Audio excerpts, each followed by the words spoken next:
G'day, WA Drop Air Drones here. Heading back to Perth, I stopped off in South Greenough at Flat Rocks Beach, trying to find some history.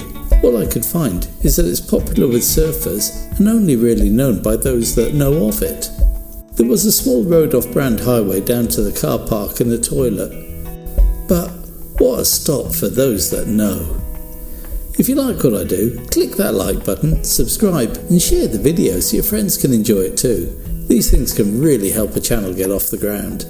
If you really like what I do, you can buy me a coffee. There's a link in the description. Now let's sit back and enjoy.